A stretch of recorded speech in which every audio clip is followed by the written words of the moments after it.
hendaknya kita memilih surat-surat yang pendek saja, yaitu Al-Kafirun yang surat rakaat pertama, atau Al-Ikhlas rakaat yang kedua, atau dua surat bacaan sebagaimana yang dibaca oleh imam tadi itu.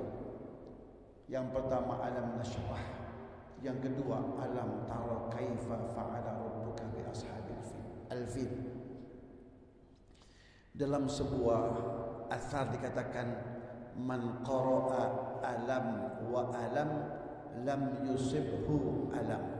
Siapapun orangnya yang membaca Alam Nashrah di rakaat yang pertama, di rakaat yang kedua membaca Alam Tara Kaifa, maka niscaya dia tidak akan diserang oleh penyakit apapun. Jadi ingin sehat, amalkan dua rakaat fajar, baca alam dan alam. Niscaya kita tidak akan pernah diserang oleh penyakit. Atau istilah yang lain adalah sholat kesehatan. Nah, usai kita sholat, duduk. Begitu ajaran baginda Rasulullah SAW. Seraya kita membaca Subhanallah bihamdihi, Subhanallahil azim, Astaghfirullah. Enggak banyak-banyak, 100 kali saja. Kenapa? Karena sabda Rasulullah SAW. Hadis ini diriwayatkan oleh Al-Imam Abu Dawud di dalam sunannya. Suatu hari Rasul itu sedang duduk-duduk bersama para sahabatnya. Tiba-tiba ada seseorang datang menyeruak masuk ke dalam masjid sambil dengan tampilan seperti orang yang sedang kalut pikirannya. Seraya berteriak-teriak dia, "Ya Rasulullah, ya Rasulullah." Tampak jelas orang ini sedang stres, kira-kira begitulah. Masuk menyeruak, duduk di hadapan Nabi. Kata Nabi, "Wahai fulan, tenangkan dulu dirimu, atur dulu nafasmu, baru engkau ngomong." Setelah orang itu menyadari kesalahannya, lalu dia tenangkan dirinya, dia atur nafasnya, lalu dia ngomong. Apa omongan yang disampaikan oleh orang itu saat itu? "Ya Rasulullah, inna dunya qad dhahabat anni wa tawallat." Wahai baginda Rasul, dunia ini telah meninggalkanku dan ia emoh untuk aku pegang. Rupanya 15 abad yang silam ada seorang pelaku bisnis yang sedang kolab datang ke Nabi. Pelaku bisnis yang sedang jatuh, dililit oleh hutang, datang melapor kepada Nabi. "Dunia telah meninggalkan aku ya Rasulullah, dan kini aku dililit oleh hutang. Aku kesulitan masalah ekonomi. Aku sedang kesulitan masalah keuangan." Kira-kira hari ini yang mengalami kesulitan keuangan ada enggak?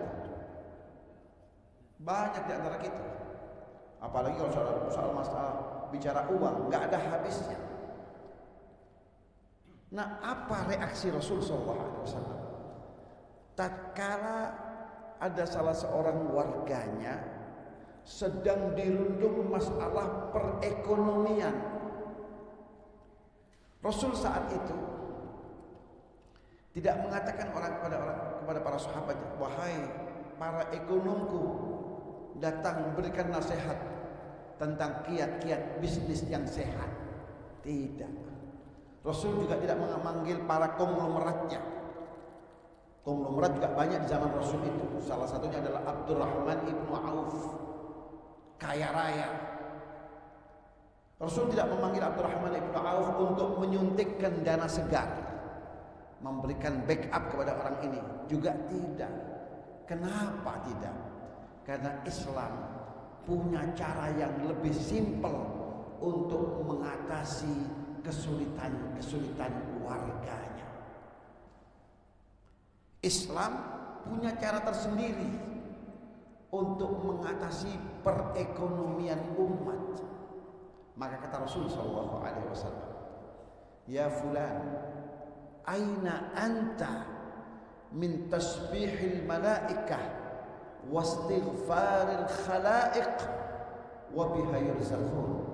Wahai fulan, di mana Anda selama ini dari tasbihnya malaikat dan istighfarnya para makhluk sejagat raya, yang karena tasbih dan istighfar itu mereka diberikan rezeki oleh Allah. Sekali lagi, karena tasbih dan istighfar mereka itu diberikan rezeki oleh Allah. Wahai fulan, jika kau hendak sholat subuh, maka hendaknya engkau sholat terlebih dahulu sunat fajar 2 rakaat. Lalu duduk bersimpuhlah dan bacalah subhanallah wa bihamdihi subhanallahil azim astaghfirullah.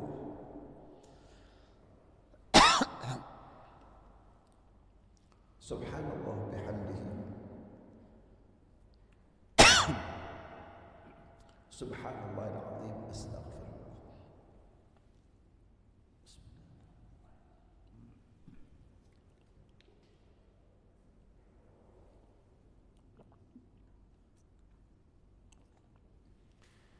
Tidak banyak-banyak, 100 kali saja.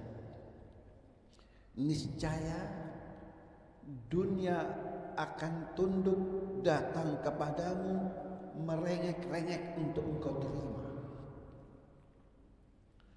Yakin dan mantap akan arahan Rasul, orang itu pun pergi dan mengamalkan, pastinya mengamalkan apa yang diajarkan oleh Rasul itu. Selang 3 hari kemudian, 3 hari datang kembali dengan tampilan yang sama.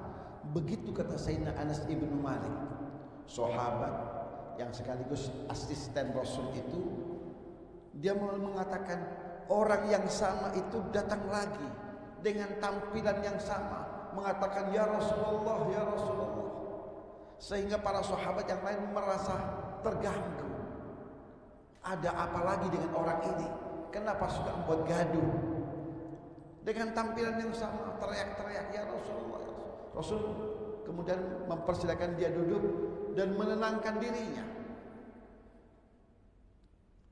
Lalu dia mengatakan, ya Rasulullah, masih ingatkah engkau dengan diriku? Kata Rasul, iya. Aku yang datang 3 hari yang lalu dengan persoalan yang seperti ini. Kata Rasul, iya. Kenapa? Dan engkau ajarkan kepadaku bacaan subhanallah bihamdihi subhanallahil azim astaghfirullah. Iya. Kenapa wahai sahabatku? Ya Rasulullah, kini dunia datang mengejar-ngejar diriku dan membuat aku menjadi kewalahan. 3 hari yang lalu dia datang dengan keluh kesah sebagai orang yang pelaku bisnis yang bangkrut, pengusaha yang bangkrut, pedagang yang bangkrut dan dililit oleh hutang. Hanya dalam kurun waktu 3 hari dia datang kembali dan merasa kewalahan karena dunia datang bertubi-tubi kepada dirinya. Mungkin ada di antara kita yang sok rasional mengatakan, mana mungkin 3 hari saja selesai persoalan. Dari konglomerat menjadi konglomerat. Kita katakan baik. Kita terima alasan Anda itu. Jadi memang gak ada perubahan yang signifikan secara material. Tidak ada. Tetapi secara imaterial ada. Apa itu? Orang itu datang 3 hari yang sebelumnya seperti umumnya manusia. Kenapa? Telah terinfeksi oleh hubbud dunia, cinta dunia yang tidak proporsional, cinta dunia yang berlebihan. Kenapa? Karena kata Nabi, dengarkan bapak-bapak ini, kata Nabi, orang mencari dunia itu seperti orang minum air laut. Kita minum air laut yang asin itu, yang punya kadar garam yang tinggi itu, makin kita minum, makin haus. Haus kita minum lagi, makin haus lagi. Makin banyak kadar garam terserap dalam tubuh, makin hauslah kita. Begitulah Rasul mengilustrasikan, menggambarkan pencari dunia, pengejar rupiah itu tidak akan pernah merasa puas. Kenapa? Karena dunia ini akan menularkan kepada kita virus.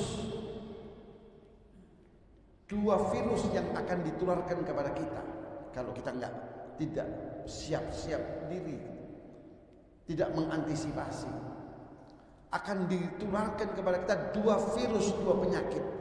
Yang pertama, virus yang bernama al-bukhl. Virus yang namanya bukhl itu kikir, pelit. Makin kaya, orang itu akan makin sayang dengan hartanya dan sulit untuk berbagi. Jika kita tidak membiasakan diri kita untuk berbagi, maka nunggu kaya, sewaktu dia kaya tidak akan pernah berbagi. Bahkan dia akan lebih sayang kepada hartanya. Sifat kikir dan bakhil itu sifat yang akan ditularkan oleh dunia. Yang kedua, sifat tamak. Tamak itu rakus, loba, dan tidak pernah merasa puas. Di dunia ini tidak ada manusia yang hari ini pensiun dari cari uang, nggak ada. Jadi direktur, usai jadi direktur, pensiun, jadi satpam pun dia mau. Kenapa? Alasannya kalau saya nggak nganggur, saya akan pikun. Sebenarnya bukan masalahnya nganggur jadi pikun, tapi karena hubbud dunia saja. Kalau dia nggak mau pikun, duduk berzikir kepada Allah, nggak pikun, aktivitas yang lain. Itulah hubbud dunia. Nah, orang itu datang dengan kondisi kejiwaan umumnya manusia. Lalu dia datang dengan hati yang dirasuki oleh hubbud dunia. Kemudian diajarkan oleh Rasul sallallahu alaihi wasallam zikir tadi itu, subhanallah wa bihamdihi, subhanallahil azim, astaghfirullah.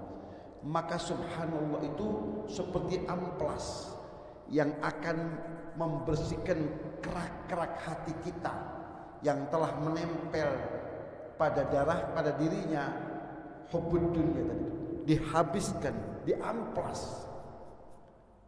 Itu fungsi subhanallah.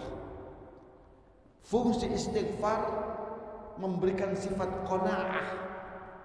Apa itu qanaah? Qanaah itu mau menerima, ridho kepada apa yang diberikan oleh Allah kepadanya. Itu sifat qanaah. Maka tatkala subhanallah wa bihamdihi, subhanallahil azim, astaghfirullah, dia bersihkan kerak-kerak tadi itu. Dalam 3 hari dia bersih itu hati dan jiwa. Datang rezeki Allah, dia bersyukur, alhamdulillah. Kenapa? Karena sekarang dia terbebas daripada penyakit-penyakit hubbud dunia tadi itu. Begitu dia bersyukur, janji Allah, la in syakartum la azidannakum. Dia bersyukur, ditambah lagi oleh Allah. Bersyukur lagi, ditambah lagi oleh Allah, sehingga jadinya dia kewalahan. Itu jika kita tidak mempercayai bahwa telah terjadi perubahan yang signifikan secara material.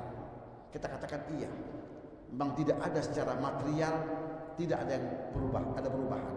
Tapi yang berubah adalah yang bersifat immaterial, yang berubah hati kita, yang berubah jiwa kita. Yang kedua, jawabannya tidak ada yang nggak mungkin bagi Allah. Karena hukum Allah itu sebagaimana yang diinformasikan oleh Allah, idza arada syai'an an yaqula lahu kun fayakun. Allah itu manakala berkehendak, maka yang terjadi adalah kun fayakun, jadilah maka ia jadi. Jika Allah berkehendak kepada seorang hambanya untuk menjadikan kaya, maka dalam sekejap orang itu akan menjadi kaya. Dan itu terjadi karena berkat. Subhanallah bihamdihi, subhanallahil azim, astagfirullah.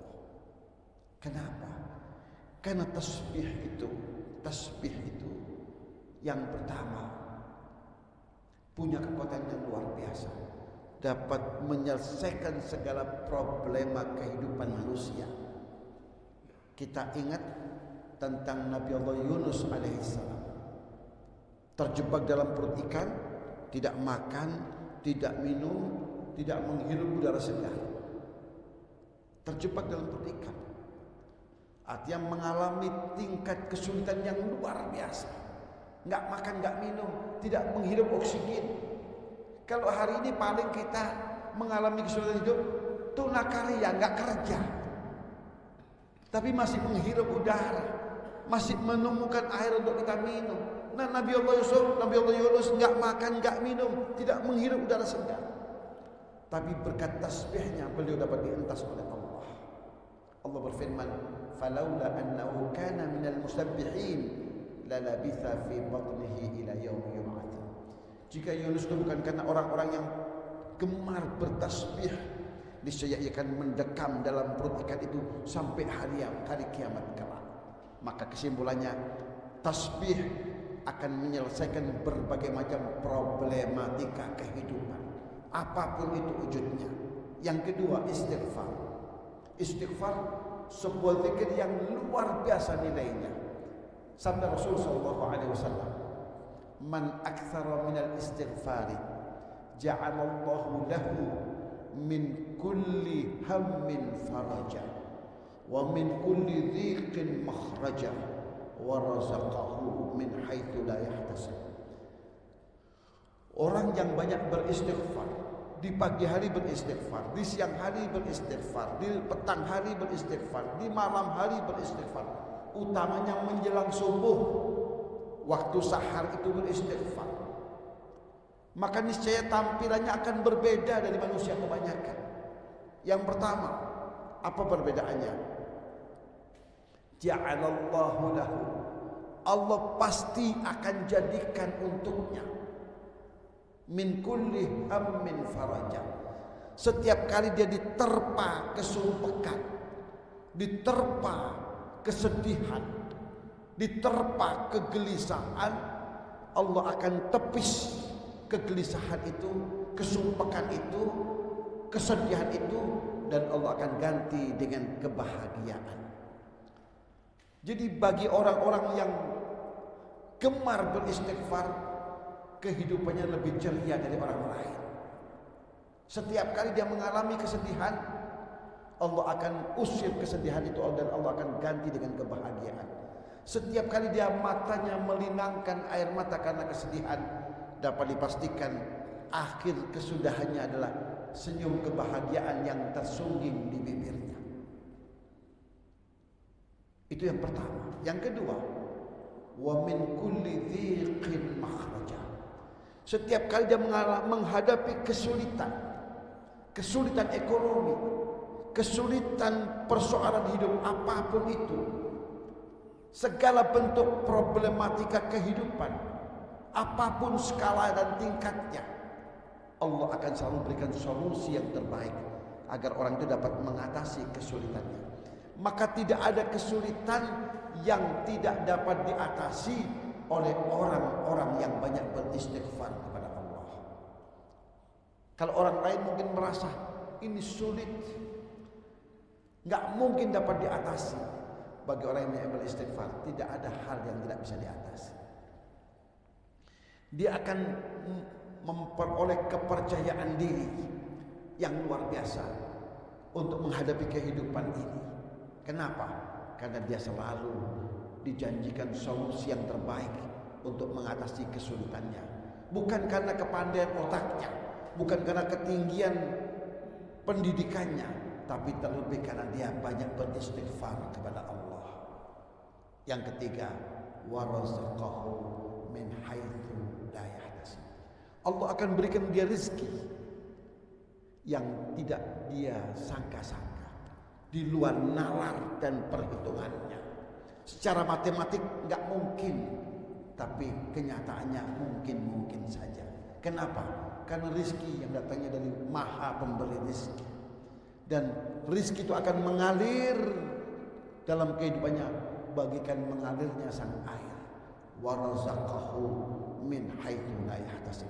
Kemudian rezeki yang dimaksud bukan sekedar untuk kebutuhan mulut dan perut, tapi apapun yang dia butuhkan, bahkan untuk kebutuhan hati dan jiwa kita, rohani kita pun akan dipenuhi oleh Allah, sehingga dia tergolong dan terbilang orang-orang yang makmur zahiran wa batinan, orang-orang yang bahagia lahir batinnya.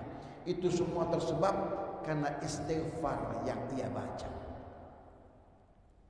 Jadi apa yang sudah kita lakukan di pagi hari ini itu sesuatu yang luar biasa, yang seyogyanya dapat mengatasi segala persoalan hidup kita dan menjadikan kita orang-orang yang mampu menundukkan dunia, bukan dengan kekuatan apa-apa, tapi dengan kekuatan tasbih dan istighfar kepada Allah. Niscaya dunia akan datang kepada kita merengek-rengek untuk kita terima. Maka orang yang bertasbih dan beristighfar, insya Allah tidak akan pernah mengalami kesulitan di dalam kehidupan ini, sehingga dia lebih fokus beribadah kepada Allah. Bukan 24 jam pikirannya hanya disibukkan oleh uang dan uang, tapi dia punya waktu untuk Allah penciptanya, punya waktu untuk rukuk sujud, punya waktu untuk berkomunikasi dengan Allah, punya waktu untuk berzikir kepada Allah, karena Allah telah cukupi apa yang menjadi kebutuhannya. Nah, mudah-mudahan uraian singkat ini akan menambah keyakinan kita kepada Allah Subhanahu wa taala, dan mudah-mudahan taufik hidayah Allah selalu akan menyertai kehidupan kita hingga kita dijadikan oleh Allah Subhanahu wa taala orang-orang yang selamat, sukses, bahagia dunia maupun akhirat. Wassallallahu ala sayyidina Muhammad nabiyil ummi wa ala alihi washabbihi wasallam. Walhamdulillahi rabbil alamin. Mari kita tutup dengan kita berdoa kepada Allah Subhanahu wa taala. Allahumma ja'al jam'ana hadha jam'an marhuma wa tafarruqana min ba'dihi tafarruqan ma'suma wa la taj'al Allahumma fina wa la man ma'ana shaqiyan wa la mahruma wa la mudniban wa la ma'thuma bi rahmatika ya arhamar rahimin. ربنا لا تدع لنا مكاننا هذا ذنبا إلا غفرته ولا هما إلا فرجته ولا عيبا إلا سترته ولا دينا إلا سددته ولا عيبا إلا سترته ولا معصرا إلا يسرته ولا فاسقا إلا أصلحته ولا دينا إلا سددته ولا دينا إلا سددته ولا دينا إلا سددته ولا ضالا إلا هديته ولا حاجة من حوائج الدنيا هي لك رضا ولنا فيها صلاح إلا قضيتها ويسرتها برحمتك يا أرحم الراحمين يا أرحم الراحمين يا أرحم الراحمين. وصلى الله على سيدنا محمد النبي الأمي وعلى آله وصحبه وسلم والحمد لله رب العالمين والعفو منكم والسلام عليكم ورحمة الله وبركاته.